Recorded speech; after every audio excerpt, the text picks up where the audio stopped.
Hi everyone, I want to welcome everyone into my individual review meeting.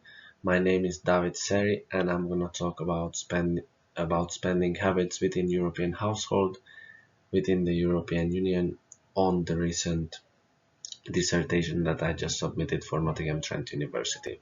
Right, so let's move into the introduction slide.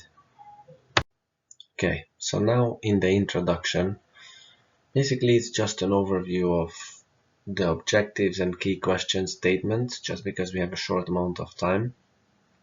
The objective is basically to find the relationship between culture and financial behavior across, like, within the European Union, and the key questions and statements are the role of individualism, collectivism in spending behaviors amongst those countries, and how does it display, where do we see it, and what are the consequences of it. And then, how is uncertainty avoidance affecting consumers' expenditure in European nations? So this is the main idea that we are going to focus on in the whole research. And now we are going to move on to the literature review.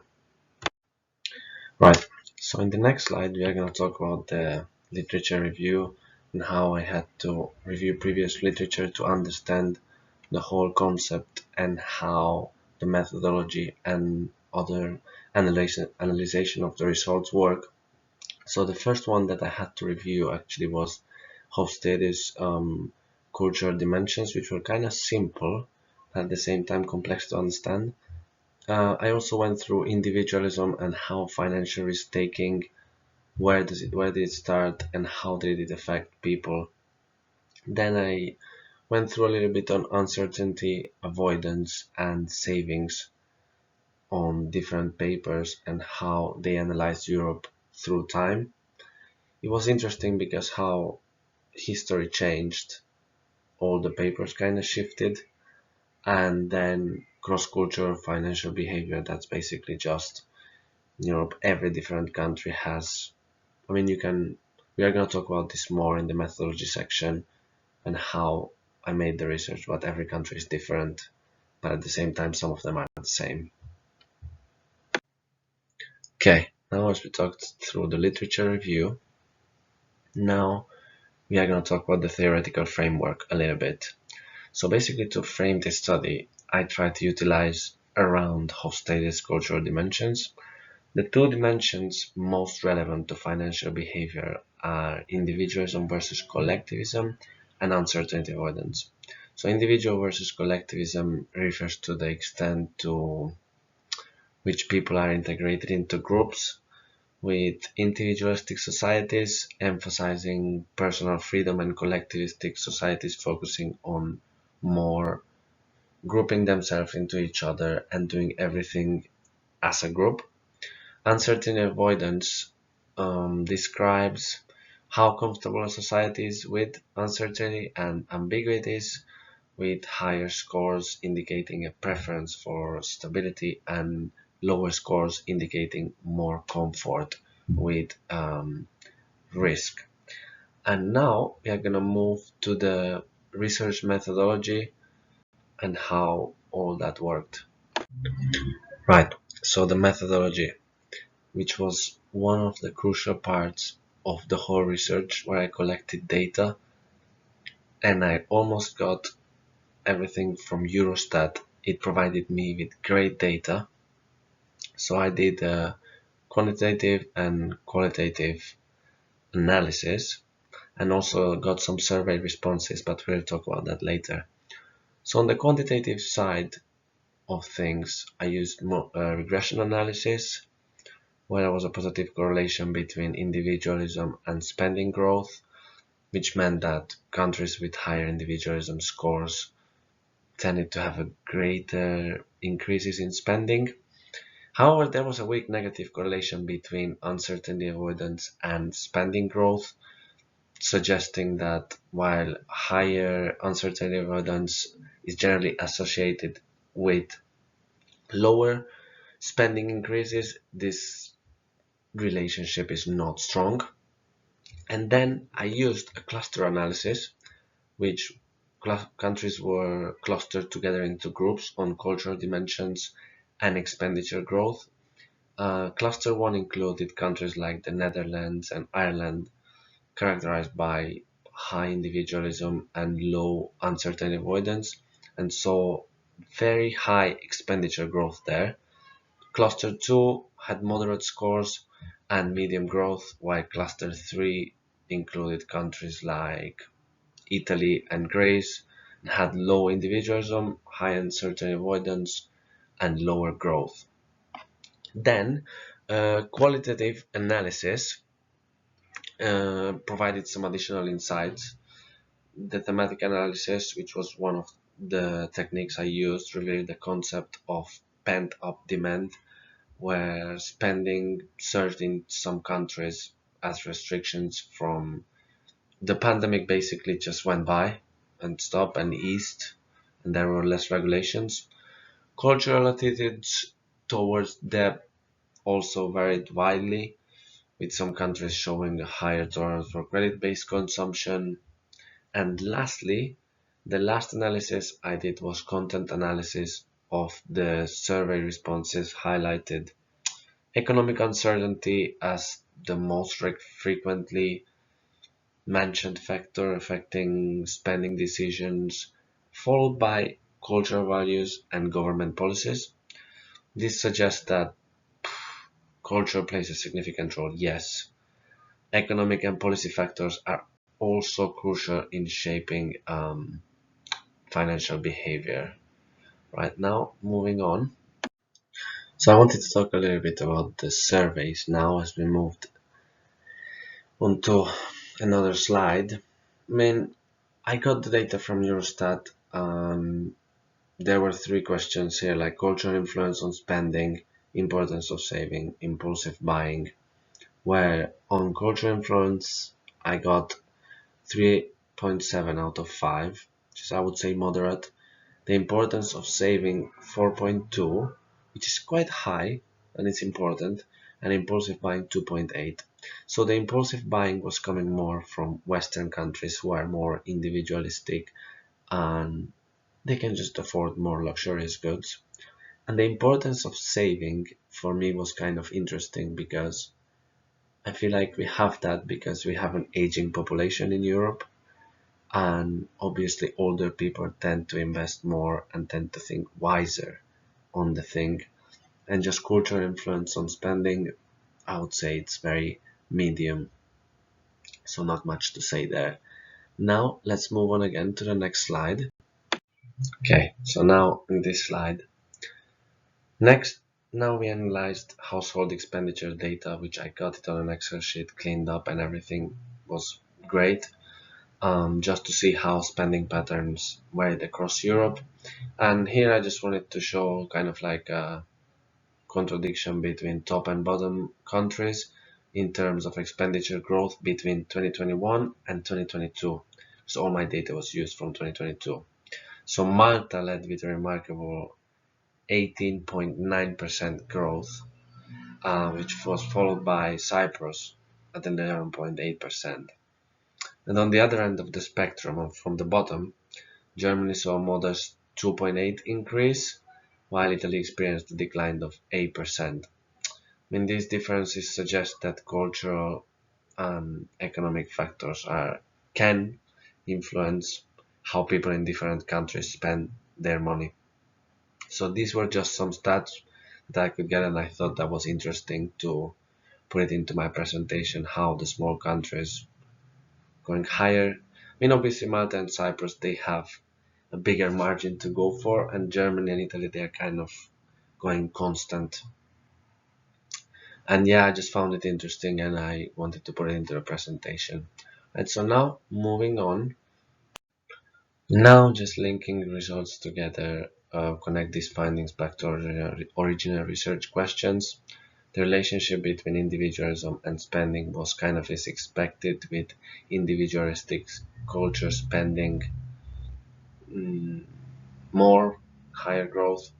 However, the relationship between uncertainty avoidance and spending was a little bit more complex. Contrary to previous research, we found that some high uncertainty avoidance countries actually experienced significant spending increases, but in my opinion, this is just due to the post-pandemic economic recovery. Now let's talk about conclusion and future directions. So now just in simple words, in conclusion, this study basically showed us that cultural dimensions such as individualism and uncertainty avoidance do influence financial behavior, but the relationship is kind of complex. Economic conditions in the aftermath of the pandemic can sometimes overshadow and override cultural influences, leading to unexpected spending patterns. But the most important, looking forward, the future research should investigate the growing impact of digital finance tools and extend to a more diverse set of countries to gain a broader understanding. Now I'm going to be answering the follow-up questions. Okay, so now the follow-up questions, and I actually have, so the follow-up questions are about the research process, methods and findings, and overall experience. I didn't want to put all the questions here on the slides. I just rather have it in front of me here, which is the number one part is just critically reflect on the research process, what worked well and what didn't work well.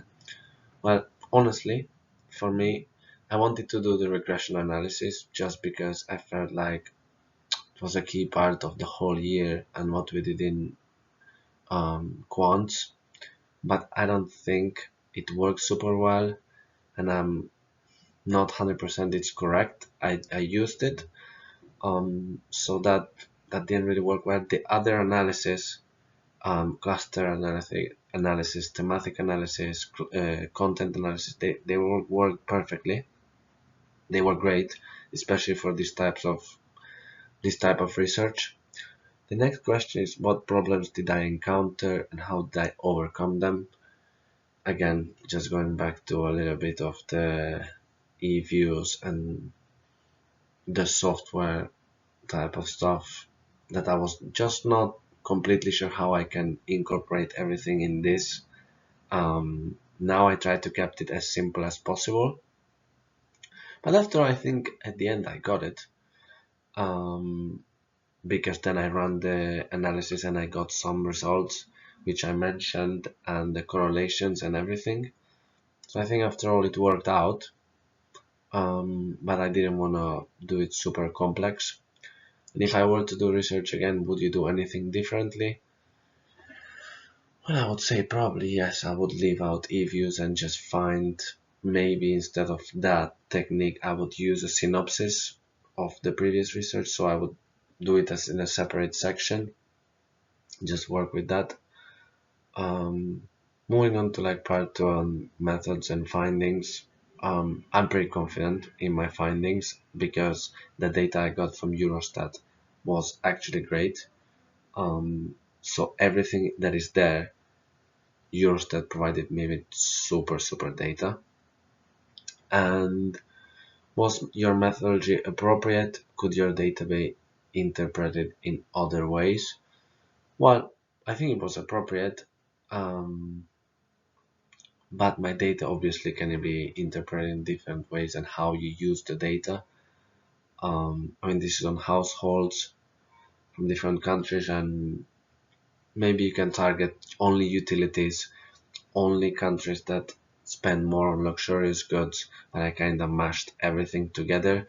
So I was looking mainly at the general picture of the country. I didn't do the sections, I didn't analyze the sections um, super detailed. I tried to like generalize it a little bit more. Did I find anything particular that surprised me or contradict other findings in the literature? Not really, to be honest, because as I expected, Western countries, I talked about this a little bit before, Western countries spend more, and especially countries that tend to have the euro or like the strong currency, they tend to spend much more on luxurious goods, and it's more of an individualistic society. So basically everything aligned with my way of thinking and the results. And just lastly, my overall experience, what research skills, knowledge did you develop that you think will help you in the future? Well, I mean, first of all, just going back for the literature reviews, finding previous research, my knowledge broadened so much. I gained so much from those previous papers, and all the different analysis I can do. Because before that I was really e-views based and software based, but actually I figured out ways that you can cluster analysis, the different types of analysis. They were super helpful for me, and I could interpret everything much easier and discuss the findings much better. And but also like the software and just dealing with Excel data altogether, cleaning the data overall, like I'm talking now about even the whole year that I learned was great, and I learned so much more about everything and about like the finance and banking. And now, lastly, how can I take forward what you have done into your future career plans? I mean, moving into finance, everything I've literally learned, like we even in this applied research project, we learned how to use Bloomberg, which I didn't really talk about in the paper, but is one element, so I think I can talk about it. Using Bloomberg was great for me, and actually I went back and I tried to do some more work on it. That was great, and just really spending more time on one thing and learning more about that thing and how to just basically go back and looking at previous data. Before going into the master's course, I didn't really look at much more previous data, but as we went throughout the whole year, I learned how important is previous data, and to be honest, probably the most important, like learning the trends, how they go up and down, and especially in today's finance world, learning the trends is super important, and just more learning about the foundations and more kind of like old school types of stuff, because now everyone is, I talked about the digital finance tools and all that, everything is on the internet. It's super easy to find whatever I want to find, but actually throughout the whole year, I'm just talking about the whole year, not just this research, what I learned was super helpful for me. And as I said, I learned the foundations, and I learned stuff that I couldn't get from the internet. This was only, I could only get it in person and throughout the whole teaching. So yeah, I wanted to say thank you for the attention, and I hope you enjoyed my presentation and dissertation. Thank you very much.